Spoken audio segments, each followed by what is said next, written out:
अंचल में जो आप दौड़ते हैं और कर्मचारी से जो बात करते हैं उसकी सच्चाई कहाँ तक है ये ना आप जानते हैं न कोई जानता है, वो सिर्फ कर्मचारी जानता है। ठीक है, तो उसका सत्यापन करने के लिए आपको मैंने तरीका बता दिया। वहाँ जाके आप चेक कर लीजिए कि एक्चुअल में वो फटा हुआ है या नहीं। अगर फटा रहेगा तो अपलोड नहीं रहेगा, और अगर फटा नहीं रहेगा तो वहाँ पे अपलोड रहेगा। और अपलोड अगर है तो आप उसका फोटो खींच लीजिए, जाके दिखा दिए कर्मचारी को कि यहाँ पे अपलोड है, इसका मतलब आपके पास है, आप झूठ बोल रहे हैं। जमाबंदी का नहीं सिस्टम हुआ, जमाबंदी खतियान सबके लिए यही सिस्टम है, सारी चीज है वहाँ पर। आप घर से बैठ के देख सकते हैं, गूगल कहीं भी चलता है, उसके लिए डुमरा जाने की जरूरत नहीं है। ठीक है, जो आपके गांव में मोबाइल चलाते होंगे, जो लड़के फड़के होंगे, उनसे आप संपर्क कीजिए, वो बता देंगे। ठीक है, आप लोग थोड़ा उम्र दराज हो गए, उतना नहीं जानते हैं। जी जी, हम समझ रहे हैं। माइक दीजिए ना मुखिया जी। आप सुन लीजिए मेरी बात, पहले हम सारी बात बता देते हैं, फिर आप लोगों से हम क्वेश्चन लेंगे, तो अभी सिर्फ सुन लीजिए। ठीक है, फिर चर्चा हम करेंगे आप लोगों की बात पर। तो जो तरीका मैंने बताया है निकालने का, वहां से आप निकाल सकते हैं। दूसरा ऑप्शन है, सुन लीजिए, दूसरा तरीका ये है कि अगर आपका केवाला है और केवाला 1994 या 95 के बाद का है, 1994 या 95 के बाद का अगर केवाला है आपके पास, तो वैसा केवाला आपको ऑनलाइन मिल जाएगा। अगर केवाला 1994 के बाद का है तो 94 के बाद का लगभग केवाला ऑनलाइन अपलोड किया गया है, आप वहां से भी केवाला निकाल सकते हैं। और अगर 94 के पहले का है तो फिर आपको रजिस्ट्री ऑफिस से जाके निकालना पड़ेगा। जिस रजिस्ट्री ऑफिस से आप रजिस्ट्री करवाए हो, पुपरी से करवाए तो पुपरी में मिल जाएगा, सीतामढ़ी से करवाए तो सीतामढ़ी में मिल जाएगा। तो अगर किन्हीं के पास केवाला नहीं है तो ऑनलाइन केवाला निकालने का भी प्रावधान है, वो आप निकाल सकते हैं। लेकिन ऑनलाइन केवाला जो है वो आपका अमूमन हम समझते हैं कि 94 के बाद का निकलेगा, उससे पहले का अपलोड नहीं है। तो 94 के बाद का अगर केवाला है तो वो आपको ऑनलाइन प्राप्त हो जाएगा, और अगर 94 के पहले का केवाला है तो वो आपको रजिस्ट्री ऑफिस से जाके निकालना पड़ेगा। तो ये तरीका आपको केवाला का। और अगर कोई पर्चा, जैसे बंदोबस्ती पर्चा हो, बास्केट पर्चा हो या परवाना का पर्चा हो, तो ये पर्चा अगर आपके पास नहीं है तो पर्चा और ये जमीन का अगर आपको नकल निकालना है तो उसके लिए अंचल आपको जाना पड़ेगा, और अंचल से जाकर आपको वहां पे उसका नकल निकालना पड़ेगा।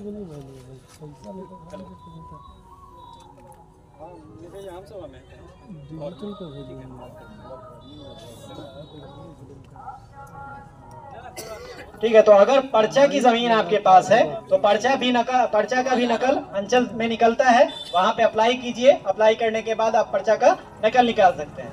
और अगर आपके पास उसका रसीद कट रहा है तो रसीद ले जाके दिखाइएगा, जमाबंदी दिखाइएगा, वो जमाबंदी से भी आपका पर्चा निकाल के दे देगा। तो ये सारा तरीका है जो अगर जिन लोगों के पास पेपर नहीं उपलब्ध है या पेपर आपके पास सुरक्षित नहीं है तो आप निकाल के उसको जमा कर सकते हैं। लगभग 1.5 महीना का समय दिया गया आप लोगों को, 20 अगस्त से लेके 30 सितंबर तक का समय। 30 सितंबर के बाद अगर आप पेपर लेके आइएगा या फॉर्म लेके आइएगा तो वो जमा नहीं होगा, क्योंकि ये सर्वे जो हो रहा है, इस सर्वे में हर एक प्रक्रिया ऑनलाइन है। हर एक प्रक्रिया, चाहे आप जो पेपर हमको दीजिएगा या जो पेपर हम आपको देंगे, ये सारी चीज ऑनलाइन अवेलेबल रहेगी। आप फॉर्म हमको दीजिएगा, ये फॉर्म भी स्कैन करके ऑनलाइन चढ़ता है। तो ऑनलाइन प्रक्रिया में आपको पता होगा कि एक डेट फिक्स रहता है, डेट जैसे ही गुजर गया तो वो वहां से ऑटोमेटिक क्लोज हो जाता है, बंद हो जाता है, वो अपडेट लेना बंद कर देगा। तो 30 तारीख तक अगर लाके आप हमको देते हैं तो आपका वो ऑनलाइन अपलोड हो जाएगा, वो डेट के अंदर अपलोड हो जाएगा। लेकिन अगर 30 तारीख के बाद लाके देते हैं तो वह आपका अपलोड नहीं होगा और फिर आपका आगे का काम नहीं होगा। तो इसके लिए हर एक रैयत से, हर एक आम किसान से हम यही अपील करेंगे कि आप सारे लोग 20 सितंबर से लेके, यानी कि आज से लेके और 30 सितंबर तक के बीच में, ये लगभग 1.5 महीना का समय है, इसमें सभी लोग अपना अपना पेपर उपलब्ध कराकर फॉर्म के साथ भरकर और मेरे शिविर कार्यालय में लाके जमा कर दें। ये जैसे ही आपके गांव का सारा फॉर्म जमा हो जाएगा, उसके बाद अगली प्रक्रिया आती है आपके जमीन का सत्यापन, यानी कि आपका खेत का, आपके प्लॉट का सत्यापन किया जाएगा, उसका नक्शा बनाया जाएगा। नक्शा जो है वो हम लोगों के पास पहले से बन के आ चुका है। आपके गांव का नक्शा जो है वो पहले से बन के आ चुका है। वो नक्शा बनाने का तरीका ये है कि आपके गांव में आज से 7-8 साल पहले आप लोग गौर किए होंगे कि हवाई जहाज उड़ा होगा 2 से 3 दिन तक लगातार, ऐसा गौर किए होंगे, उस समय नहीं समझ में आया होगा, लेकिन आज हम बता रहे हैं तो हो सकता है समझ में आए, याद आए कि 2 से 3 दिन तक लगातार हवाई जहाज पूरा होगा। उसी हवाई जहाज में एक ड्रोन कैमरा आता है। ड्रोन कैमरा देखे होंगे, शादी ब्याह में आजकल खूब चल रहा है, ऊपर उड़ता रहता है और फोटो लेता रहता है। वैसे ही ड्रोन कैमरा होता है जिसमें जीपीएस इनेबल रहता है। जो नई टेक्नोलॉजी आई है, उस नई टेक्नोलॉजी से ऊपर से ले आपके पूरे गांव का फोटो खींचा गया। जैसे आप लोग मोबाइल में फोटो खींचते हैं, वैसे ही उस ड्रोन कैमरा से, वो हाई रेजोल्यूशन का कैमरा होता है, ये छोटा मोटा कैमरा आप लोग जो देखते होंगे शादी ब्याह में, वो नहीं, वो हाई पावर का कैमरा आता है। 7 से 8 लाख रुपए का एक कैमरा होता है। तो वो कैमरा से फोटो खींचा गया।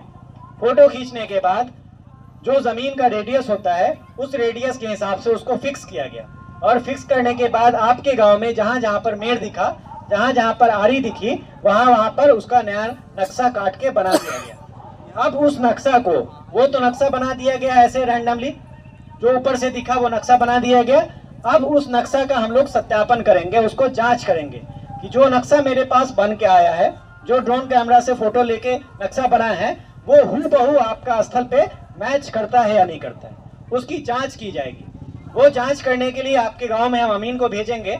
आपके गांव के अमीन आएंगे आपके गांव में, वो अपने नक्शा से, जो नक्शा उनको प्राप्त हुआ है, आपके स्थल का मिलान करेंगे। स्थल का मिलान आपके रकबा के हिसाब से भी करेंगे। मान लेते हैं कि आपका रकबा 4 डिसमिल जमीन पुरता है, पेपर में आपका लिखा हुआ है कि 4 डिसमिल जमीन है, और स्थल पे जब जाते हैं हम तो वहां पे भी 4 डिसमिल पाते हैं। जो पेपर में है वही आपका स्थल में भी है, लेकिन नक्शा जो बना हुआ है वो 3 डिसमिल का बन गया है किसी कारण से। नक्शा जो अभी बन के मेरे पास आया है वो 3 डिसमिल का नक्शा बन के आया है, तो उसका हम लोग सत्यापन करेंगे। सत्यापन करने का तरीका ये होता है कि आसपास के जमीन को हम लोग जांच करेंगे। आपके जो चौकीदार होंगे उनकी जमीन को हम लोग जांच करेंगे। अगर आपका जमीन नक्शा में 3 डिसमिल बना है, इसका मतलब है कि आपके चौकीदार कहीं ना कहीं आपको दबाए हुए हैं, नक्शा में आपको कहीं ना कहीं दबाए हुए हैं। तो चारों तरफ की चौहद्दी का हम लोग जांच करते हैं। जांच करने के उपरांत जिस तरफ से आपका दबा हुआ है उस तरफ से उसका सुधार किया जाता है, और नक्शा में सुधार करके आपका 4 डिसमिल पूरा किया जाता है। तो ये नक्शा का सत्यापन आपके स्थल पे आके आपके राजस्व ग्राम के जो अमीन होंगे, जो टैग हुए अमीन, वो अमीन आके आपके गांव का काम करेंगे। वो अमीन अभी टैग हो जाएंगे, 1-2 रोज में आपको अमीन का भी पता चल जाएगा। उसके लिए हम लोग आम सभा फिर से करेंगे। जब भी स्थल का जांच होगा, सत्यापन करने का काम होगा, तो फिर से आम सभा हम लोग करेंगे और आम सभा में विस्तृत रूप से जानकारी दी जाएगी। तो आपके स्थल का जांच हो गया। वैसे ही हर पूरे गांव का जितना भी खेत है, जितना भी घरारी है, सभी का जांच होगा। जितना भी खेत है, जितना भी घरारी है, सभी का जांच हो जाएगा। जांच होने के उपरांत अगर उसमें कोई सुधार करना है तो सुधार किया जाएगा, और सुधार करने के बाद फिर से नक्शा को अपडेट किया जाता है। यानी कि जो नक्शा हम सुधार करेंगे उसको डिजिटलाइज फॉर्म में फिर से हम लोग बनवाएंगे। उसके लिए हमारे पास आईएसी एजेंसी करके है, एक थर्ड पार्टी एजेंसी है जिनके द्वारा मैप बनाने का काम किया जाता है। वो ऑटोकैड एक सॉफ्टवेयर आता है, उस सॉफ्टवेयर का इस्तेमाल करते हुए बनाया जाता है। तो उस नक्शा को अपडेट करके, डिजिटलाइज करके